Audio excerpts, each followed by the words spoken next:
simplement ta peau. Rien de plus. Allez.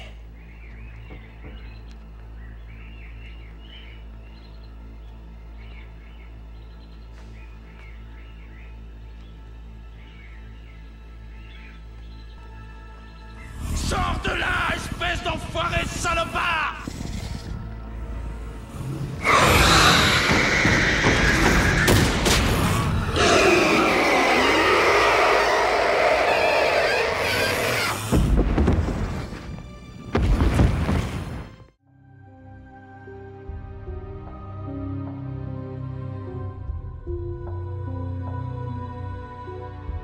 Oh bonsoir, soyez bienvenus à la face cachée du cinéma.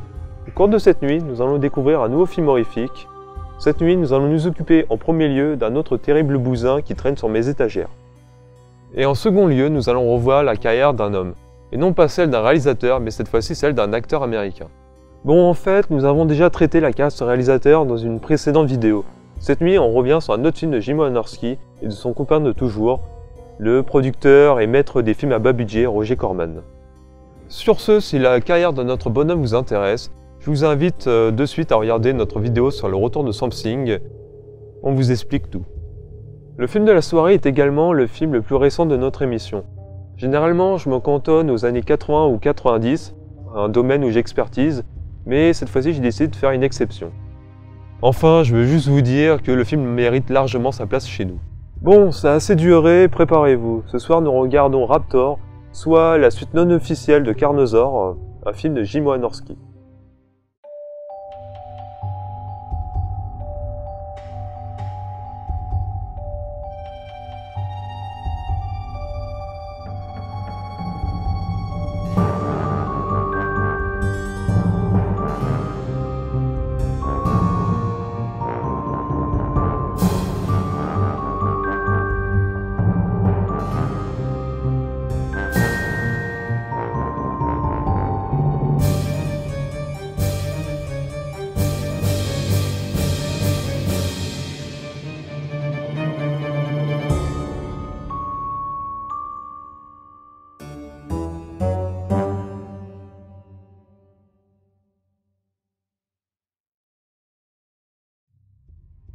Alors, je vous refais un petit topo. Jim Wynorski est un réalisateur, producteur, scénariste et acteur américain, né en 1950 dans l'État de New York.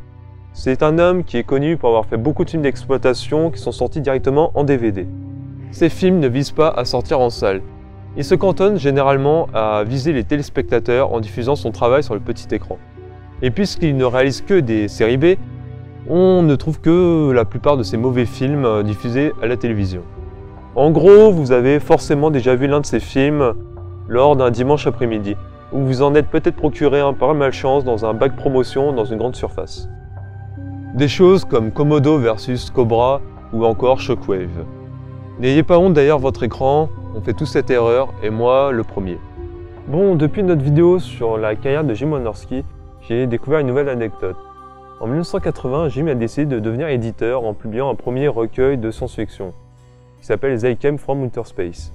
Bon, Jim n'a rien écrit dedans, mais il a pris l'initiative de publier un recueil de nouvelles cultes, avec plusieurs auteurs talentueux dans le genre.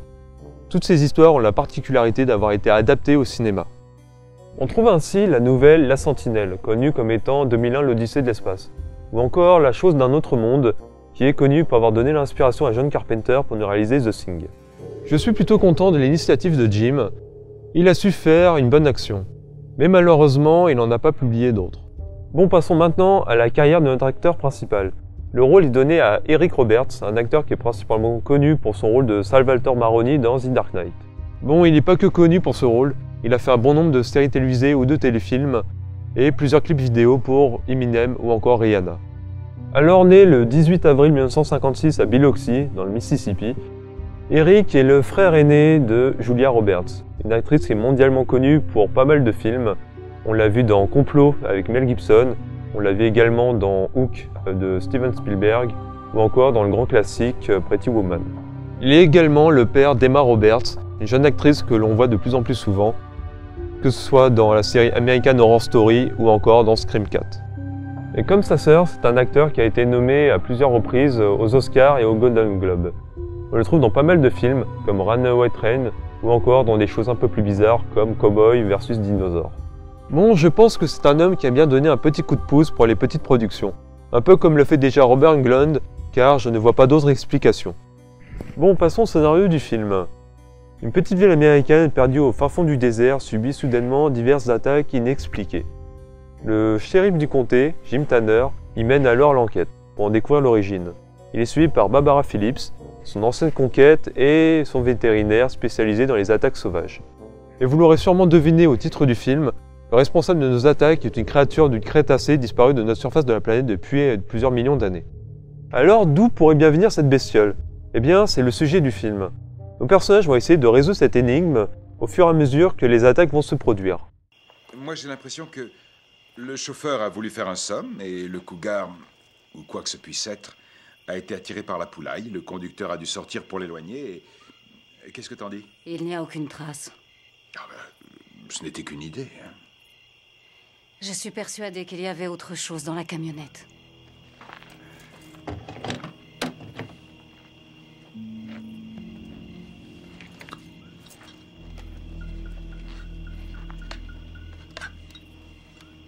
Voyons ça.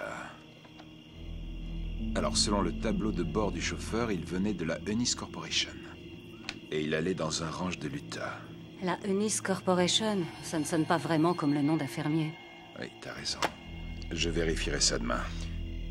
Bon, le scénario n'est pas extraordinaire, je peux vous le dire tout de suite. Mais la nullité du bousin ne vient pas de là. Patientez un peu et je vous expliquerai pourquoi. Alors, Raptor fait partie de ces films qui ont voulu surfer sur le phénomène Jurassic Park au cours des années 90. Faut pas se mentir, le film de Spielberg a su remettre au goût du jour ces monstres du Crétacé à travers un très bon film. Il était évident que ce filon serait exploité par un bon nombre de productions. On a eu des films d'animation, on a eu des films d'exploration, on a eu des comédies fantastiques, et bien évidemment pas mal de films horrifiques. Et ne soyez pas surpris, mais Roger Corman s'est fait plaisir avec ce filon. Tu veux voir des dinosaures? Eh bien en veux-tu, en voilà. Et pour la suite de cette vidéo, j'ai besoin de vous parler d'une autre trilogie, produite par notre cher ami Roger, la trilogie des Carnosaures. Les Carnosaures sont 3 films horrifiques sortis en 93, 95 et 96. Toutes ces histoires mettent en avant des attaques inexpliquées de dinosaures au travers des États-Unis. Et malgré que tous ces films se sont pris de méchantes raclées, Roger Corman a tout de même voulu en produire un 4e. Pour ceci, le film a tout simplement été renommé en Raptor, en espérant que celui-ci puisse passer inaperçu lors de sa distribution. Du coup, voilà la petite histoire, et on revient à Raptor. Certes, le film a eu sa chance, malheureusement, ça n'a pas duré. Et oui, il fallut peu de temps pour se rendre compte que le film utilisait des ensembles d'extraits directement tirés des films Carnosaures. Et au final, on assistait plutôt à une abomination similaire à celle de Frankenstein, plutôt qu'à un vrai film original. On se replie! Tous au camion! Venez, shérif! Restez pas là! Bien, j'ai une idée.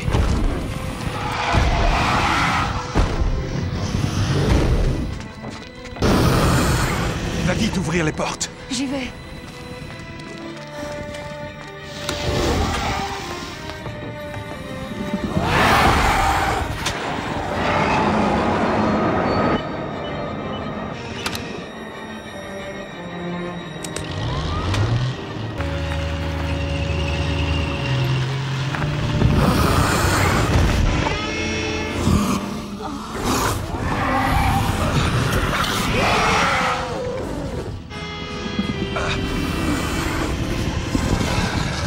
Jim, attention!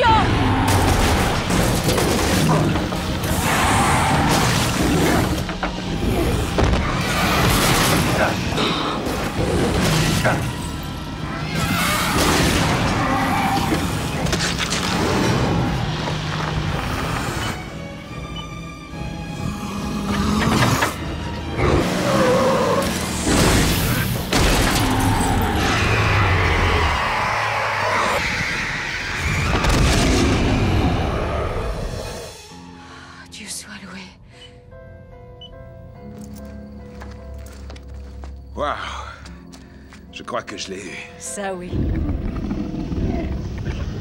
Bon, Raptor n'est pas extraordinaire et c'est plutôt malheureux de le dire. Eric Roberts s'y donne à fond, et ce n'est pas le seul. Corbin Bernsen est également très bon dans le rôle de l'antagoniste, ce qui n'est pas surprenant puisqu'il est connu pour son rôle à talent dans Le Dentiste. Bon, après, on a bien Melissa Bressel qui s'en tire pas trop mal, même si sa carrière se cantonne à des séries B bizarres. Raptor aurait pu être un bon film, et j'hésite à dire qu'il avait tout pour l'être. C'est un film que j'ai découvert très jeune, et on me l'a vendu comme un ersatz de Jurassic Park quand je voulais voir plus de dinosaures au cinéma. Et c'est là son erreur. Le film copie le genre, mais n'innove rien. Il n'essaie pas de prendre de risques, hormis en reprenant des scènes existantes, en espérant qu'on n'y voit que du feu. C'est un film qui vise à faire de l'argent, quitte à abuser de notre confiance, et pour ça, je ne lui pardonnerai pas. Bien, ce sera tout pour cette nuit, j'espère que cet épisode vous aura plu. Pour ma part, je vous retrouverai sur une prochaine vidéo de la chaîne. Et sur ce, le mot de la fin est donné au capitaine York.